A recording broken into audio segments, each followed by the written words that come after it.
జీడిగమిల్లి circle పరిధిలోని జీడిగమిల్లి, Buttayagudem, T Narasapuram మండలాలలో ప్రజాశాంతి భద్రతలను కాపాడే దిశగా పోలీసులు కఠిన చర్యలు చేపట్టారు.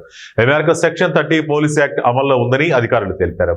ప్రజాశాంతి భంగం కలిగించే సమావేశాలు, ర్యాలీలు, గుంపులుగా కూడికలు వంటి కార్యక్రమాలకు ముందస్తు అనుమతి తప్పనిసరి అని స్పష్టం చేశారు. అనుమతి లేకుండా ఎవరైనా కార్యక్రమాలు నిర్వహించిన పక్షంలో చట్టపరమైన చర్యలు తప్పవని పోలీసు అధికారులు హెచ్చరించారు.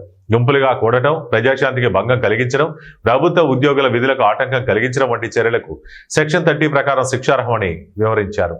ప్రజాశాంతి భద్రతల పరిరక్షణలో ప్రతి పౌరుడు పోలీసులకు సహకరించాలని కోరారు. దీని ప్రకారం ఎవరైనా వ్యక్తులు గుంపులుగా ఉండడం కానీ, ఏవైనా ర్యాలీలు, ధర్నాలు అలాంటివి చేయడానికి పర్మిషన్ లేదు. అలాంటివి ఏమైనా చేయాలనుకుంటే ముందుగా పోలీస్ వారి పర్మిషన్ తీసుకుని ఆ నియమ నిబంధనలు అనుసరించి చేయాల్సి ఉంటుంది. కాబట్టి ఎవరైనా ఈ 3 మండలాల్లోని నాయకులు కానీ, కార్యకర్తలు కానీ, లేకపోతే వేరే ఇతరత్ర ఎవరైనా కానీ సామాన్య ప్రజానికి ఇబ్బందులు కలిగించడం, మా యొక్క విధుల్ని ఆటంకపరచడం, శాంతియుత వాతావరణాన్ని భంగం కలిగించి శాంతి భద్రతలకు విఘాతం కలిగించేలా ఎలాంటి ధర్నాలైనా, ర్యాలీలైనా చేస్తే వారిని చట్ట ప్రకారం చర్య తీసుకోవడం జరుగుతుంది.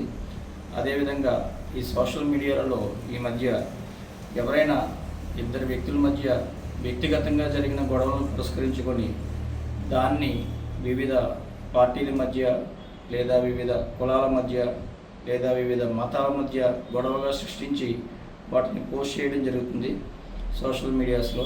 అలాంటి సోషల్ మీడియాలో పోస్ట్ చేసిన వారిపై చట్ట ప్రకారం చర్యలు తీసుకుంటాము. అదేవిధంగా ఆ గ్రూప్స్ యొక్క అడ్మిన్స్, ఆ సోషల్ మీడియా గ్రూప్ యొక్క అడ్మిన్స్ అలాంటివన్నీ చూసుకుని వాటిని డిలీట్ చేయడం,